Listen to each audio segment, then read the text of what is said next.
Bonjour, c'est IQ91.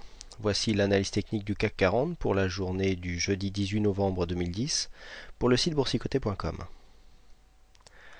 Aujourd'hui, belle séance, belle séance très technique. Nous avons marqué une belle séance de hausse qui s'est déclarée dès l'ouverture, puisque nous avons ouvert sur un fort gap haussier, le plus haut d'hier étant à 3798,73. Nous avons ouvert ici à 3823,53 points, donc 25 points de gap. Nous avons marqué un plus bas à 3822,15. Le plus haut a été inscrit à 3873,58 pour finalement clôturer à 3867,97 points. Nous gagnons 1,99%, plus de 75 points gagnés par rapport au cours de clôture d'hier. C'est une belle séance de reprise. Il y a beaucoup de signaux techniques dans cette séance. Déjà, première chose, je vous rappelle qu'on avait tracé ici une résistance baissière que je vous avais indiqué qu'il faudrait franchir pour casser ici le mouvement de consolidation qui s'était installé depuis maintenant la semaine dernière. Eh bien, c'est chose faite. La résistance baissière ici est franchie et d'autant plus sur un gap. Donc, un retournement de tendance comme ça sur un gap, qui plus est avec franchissement d'une résistance baissière. En plus, on voit que cette résistance est bien dans le gap.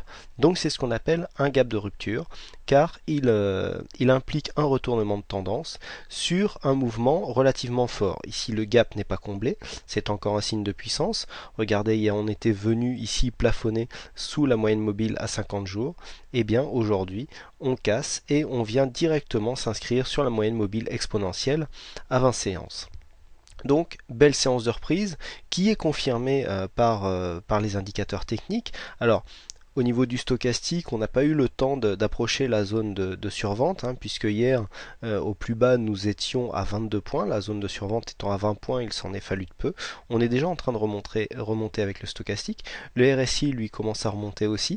Mais au niveau du MACD, regardez, on a ici le sens d'évolution des histogrammes qui s'inversent.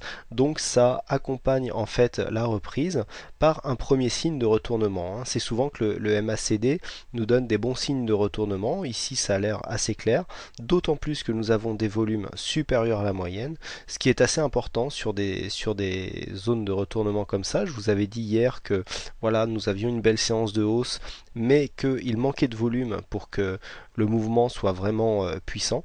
Et bien aujourd'hui, c'est le cas, puisque nous avons des volumes supérieurs à la moyenne, puisque ici, le trait pointillé noir représente la moyenne mobile tout simplement. Sur 20 séances des volumes, donc appliqués au volume. Donc on voit bien ici que nous avons des volumes supérieurs à la moyenne pour une volatilité moyenne elle aussi. Donc un beau signe de hausse, donc à prendre en considération pour ceux qui attendaient un retournement. Nous sommes bien ici sortis de ce mouvement baissier qui était jusque-là assez rectiligne. Voilà donc au niveau des retracements de Fibonacci, on voit finalement que l'incursion ici sous les 61,8 a été très, très rapide, puisque nous avons une ouverture et nous l'avons vu hier, les cours sont rapidement remontés. Donc on peut considérer que ce mouvement technique est relativement simple, puisque en général je préconise un retour dans la zone des 50-61,8. Ici on est descendu un peu en dessous, mais les niveaux de clôture, eux, sont restés toujours à l'intérieur de cette zone.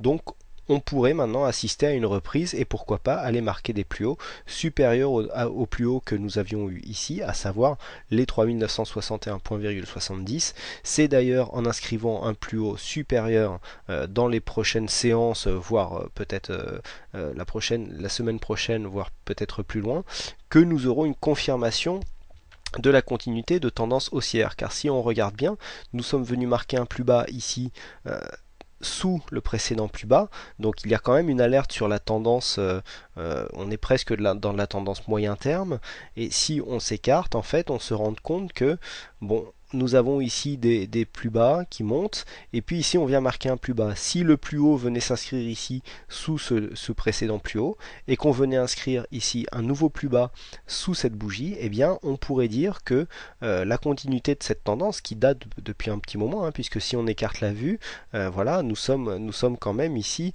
dans une zone, ici on est dans une zone neutre, et puis nous en sommes sortis, et puis on commençait à évoluer doucement. Eh bien si on venait commencer à marquer des plus bas sous les zones que je vous indiquais tout à l'heure, ça remettrait en cause cette tendance de fond. Donc aucun signal déclenché par rapport aux signaux qui sont donnés sur les analyses écrites. Idem pour le Forex, hein, puisque nous n'avons eu aucun signal déclenché donc sur la paire euro-dollar. Vous avez dit hier, je vous avais dit que nous étions certainement en train de faire un mouvement qui se retrouve souvent, que ce soit sur les indices ou sur le Forex, à savoir ici un trend baissier. On casse la résistance baissière, on s'en rapproche ici pour la faire jouer presque comme un support, et puis on trouve un support horizontal et on remonte. C'est un mouvement que l'on retrouve très souvent sur les marchés, hein, donc qui est relativement sain et qui s'apparenterait plus à une reprise à la hausse. Alors bon, là on est en unité de temps 4 heures, vous voyez qu'on est déjà quasiment en surachat, hein, puisque les histogrammes ici commencent à plafonner et on a un stochastique qui commence à s'approcher avec un RSI assez haut, donc on pourrait avoir une petite rechute avant une remontée plus franche, mais on peut dire que la consolidation qui avait eu lieu ici dans cette tendance, hein, dans ce trend bleu, hein, que l'on voit qui était assez abrupt et relativement bien rectiligne, eh ben, nous sommes sortis de cette tendance, puisque après avoir confirmé ici, on commence à repartir à la hausse en reprenant ici des supports horizontaux qu'il avait déjà été par le passé, parce que ce support, vous voyez, correspond ici à l'appui de ce précédent plus bas, hein, puisque nous avions sur ce plus bas à 1,3574, et bien ici, si nous prenons ce plus bas, nous sommes à 1,3575, donc à 1 pips près, nous avons effectivement ce support horizontal qui joue, et ici va peut-être permettre à la tendance de repartir. Voilà.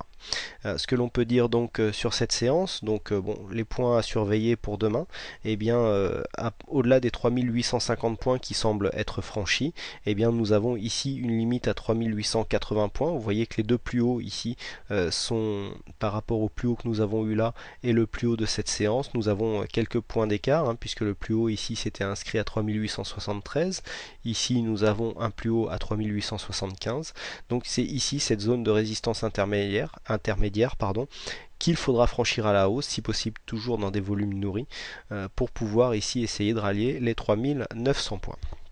Voilà donc les points à surveiller pour demain. Ici à la baisse, on surveillera le support des 3800 points qui pourrait être rallié, pourquoi pas, pour jouer un comblement de gap. Alors le fait de venir ici et revenir sur les 3800 points nous permettrait aussi dans un deuxième temps de repartir à la hausse dans un mouvement plus serein, puisqu'on sait que les gaps non comblés ont toujours tendance à attirer et à ralentir une tendance. Moi, je ne l'interprète pas comme ça. Je le dis que si le gap reste ouvert, c'est que les acheteurs ont assez de force pour justement ne pas permettre aux vendeurs investisseurs de venir combler ce gap. Donc pour moi, tant que ce gap est ouvert, c'est un signe de force pour une tendance haussière. Voilà donc ce que l'on pouvait dire, hein, pour cette séance. Donc il ne me reste plus qu'à vous remercier à toutes et à tous pour votre attention et pour votre participation. Le portefeuille boursicoté.com a aujourd'hui fait un beau score, hein, bien porté par deux ou trois valeurs qui ont surperformé aujourd'hui. Alors dans des séances de hausse, ça peut arriver deux ou trois fois qu'on sous-performe légèrement le CAC 40. Là, ce que l'on cherche, hein, c'est plus la performance sur la durée, donc sur quelques jours, voire quelques semaines, et puis pour avoir un bon résultat en moyen-long terme, hein, c'est ce qui est indiqué. Et donc, je rappelle que le portefeuille est géré à la manière d'un PEA, à savoir pas de SRD, pas d'effet de levier, pas de vente à découvert. La seule position vendeuse est jouée avec un tracker, lui aussi éligible au PEA, qui est le tracker BX4. Après, vous pouvez adapter les positions selon votre approche, mais donc on voit qu'avec ce genre d'approche prudente, on peut quand même réussir à dégager des plus-values relativement régulières et en dormant sur ses deux oreilles, car nous sommes protégés en cas de chute des marchés. Voilà, merci, bonsoir à tous, merci pour votre attention, et je vous donne rendez-vous dès demain pour une prochaine analyse. Bonsoir.